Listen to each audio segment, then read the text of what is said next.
meil on tööks paaripukkide viimistlemine mitme erineva värviga, peitsiga, nii nagu õpilased on soovinud. Kasutus paaripukkidel on õpilaste tööpingid, kus siis saapade jalatsid võivad istudes ka siin jalad peal olla või siinpool, siis see tähendab seda, et meie peame toote muljumise suhtes heade värvide ja lakkidega viimistlema. Ja esimene töö viimistluse juures, kui tisler on toote valmis teinud, on siis eelkarestus, mis tähendab seda, et avatakse puidupoorid ja lihvitakse sellised mõlgikohad, kus on näha, lihvitakse siledaks. Ja selleks kasutatakse männi ehk pehmete puude juures sellist ristlõikena 60, siin on 60 kirjutatud pehmet lihvklotsi ja võib ka kasutada 100, number 100 ja lihvitakse nii siledaks, et ei ole poleeritud, aga siiski avatud on puidupoorid. Järgmine paber, mida me kasutame, on rullist, mis on pehmel paberalusel. Number on 320, sest plaanis on peitsida seda osa ja ka jalgu, et peitsi alla kasutame natukene suurema numbriga paberit, millel on hästi pehme ja õhuke fraktsioon ja siis me lihvime ka selle ära. Toode tuleb üleni lihvida, liimi, jääke ega mustust ei tohi peal olla. Peale seda puhastame tolmust ja siis läheb toode vastavalt, kuhuni me tahame teda peitsida või missuguseid osasid me tahame värvida, peitsida, siis teised osad me teibime kinni. Ja teipimisel on arukas vaadata silti teibi pinnal, mis tähendab seda, et liim ei imenduks pooride sisse ega jätaks jälge. Siin näiteks on 7 päeva, võib teip olla peal, siis on ohutu, et temast ei jää ühtegi jälge tootele.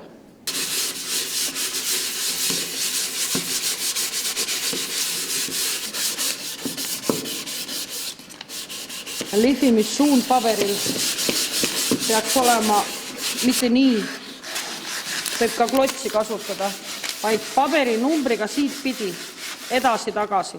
Nii pidi on pigem poleerimine, võtab ruttu täis, aga nii pidi peaks olema see lihvimise suund, nii pidi numbriga. Just, vaata seal on läks palju. Ma soovin tooli värvida jälle siniseks, siin ma olen ääred ära teipinud, et värv ei läheks teise osa peale, sest see osa tuleb siit tume sinine, siit edasi tuleb naturaalne puit. Toote teipimisel tuleb siis jälgida, et see teip oleks peal, kui see värvimise ja viimistlemise protsess kestab, seda saab pakendilt lugeda. Teine asi on see, et see teip peaks olema mitte nii, et ta on nagu lahtiselt ja vabalt siin peal, ütleme niimoodi pool lahti selline, peab jälgima, et teip peaks kinni ja seda tuleb nagu näpuga suruda, siis on võimalik täpselt värvida selle teibi järgi. Muidu imendub viimistlusmaterjal selle teibi serva alt ja see serv ei jää korrektne. Ja hiljem, kui on teise värviga värvimine, siis vahetatakse teipi selle järgi, kuidas värv on kuivanud.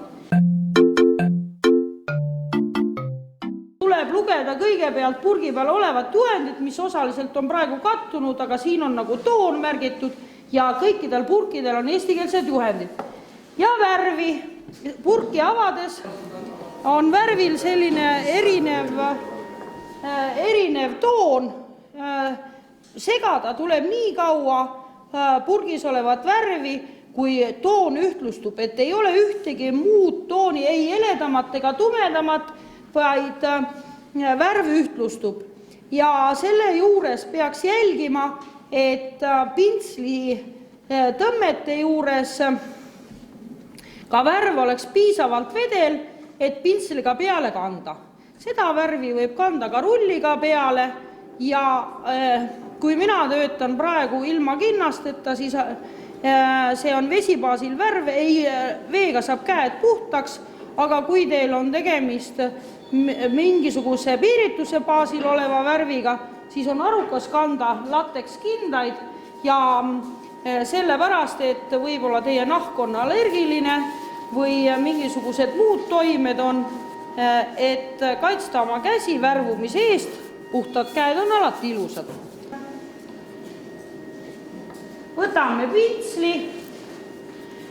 Pintsli liigutused oleksid sellised, me tund aega tagasi värvisime, see on sama värviga olev pintsel, et me pintsliga, ma keeran selle poole ette, mis on nagu värvimata. Pintsliga hakkame siit ilusasti peale, teeme selle tipu ära, siin all on teip ja tõmbame siiani välja, et ta oleks nagu pikikiudu värvitud ja ilusasti ühtlaselt ära. Nüüd, kui me kastame pintsli sisse, siis ei saa niimoodi värvida. Pintslil on siin sees selline karvastik, mis hoiab värvi sees ja see peab ühtlaselt jooksma mööda pintslikarvu alla, et hästi saaks pintseldada.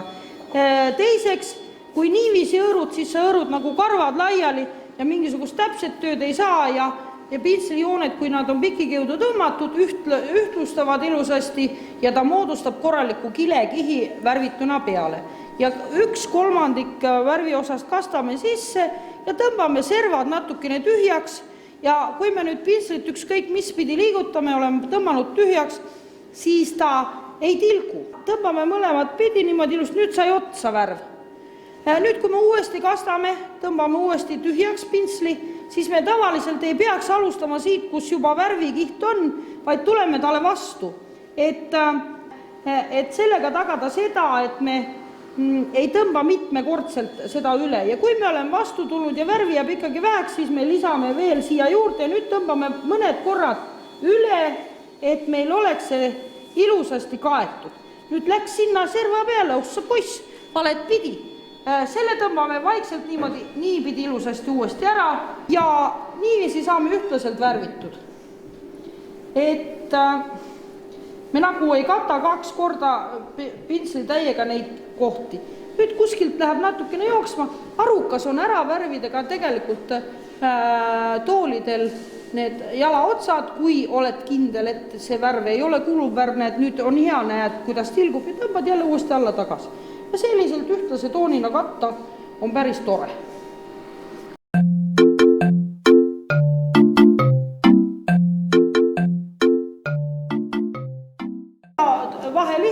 Vahelihv tehakse tavaliselt niisuguse klotsiga, mis on küllaltki pehme või siis 320 paberiga, et seda pinda saada siledaks. Ja vahelihv toimetatakse jälle pikisüüd, tehakse ilusasti siledaks. Jälle pikisüüd, siin läks niipidi, siit tuleb niipidi lihtida. Ja siis, kui see vahelihv on tehtud, sõrmega katsuda, kas see on paras sile, siin on krobeline veel. Kui see vahelihv on tehtud, ta ei olnud teibid alles jätnud, sest siiani on tema tool valge, ülejäänud tuleb laki alla. Ja ega seda enne ära ei võeta, kui täiesti värv on tehtud. Ja kõik kohad siledaks teha ja uuesti värvikiht peale kanda, siis on see ilusasti ära värvitud ja seda värvikihti kaitseme veel lakiga, et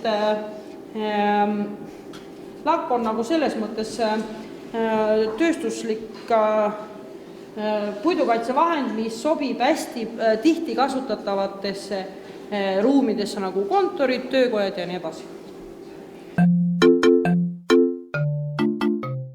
See konkreetne paaripukk on lakitud 1 korra juba ära ja pinnalakk tuleb siis selle peale, vahepeal on tehtud siis vahelihv. Leidsin siis vesibaasil oleva pinnalaki ja kuna see purk on tükk aega riiulil seisnud, siis iga värv ja lakk riiulist võttes tuleks siis segada. Lakil on eriti oluline see segamine sellepärast, et need siin on 30 astet, näitab, on tal läike pinda, siis see tähendab seda, et ta on siis pool matt ja kõik need läikivad osad on materjalil alati tulevad peale poole, ega muidu need tooted läikima ei hakka ja tuleb segada. Ja selleks siis, et need läikivad osad pinna peale jääks, lakil on väga halb näha, kas ta on segamini. Nii palju tuleb segada, et te tunnete, et see purgi sees olev materjal on ühtlane. Missugust kasutada lakkimisel? Kui teil on materjal ja värv vesibaasiline, siis kindlasti hea ja arukas on kasutada porolonrulli. Ta ei aja ühtegi karva kuhugi ja ta võtab parasjagu endale materjali sisse ja temaga on hea ja mugav töötada. Nüüd, kui teil on piirituse baasil olev lakk või värv, siis sellise rulliga, mis karvu ajab, ei ole palju midagi teha. Et pind ei jää ilus sile ega ka läikiv. Võiks valida sellise väikse karvaga rulli, mis ei sula ülesse ja millega on hea värvida. Neid on erinevas suuruses. Mõned on väiksemad, mõned suuremad. Meil on siin tegemist paari pukkidega, meil ei ole väga suurt ega laia vaja. Ja siin on pakendis ka niisugune natukene naljakas rull, mis ei ole ei poroloon ega karvane. See on ka päris hea rull vesibaasil töötlemiseks suurte pindade jaoks, imeb hästi materjali sisse ja temaga on hea töödelda.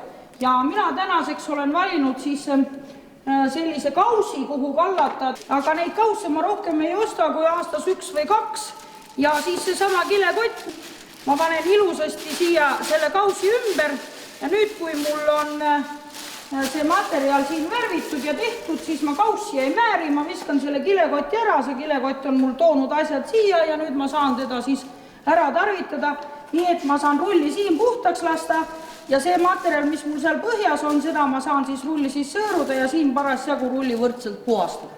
Ja rullimise juures ma kasutan ka erinevaid pintsleid.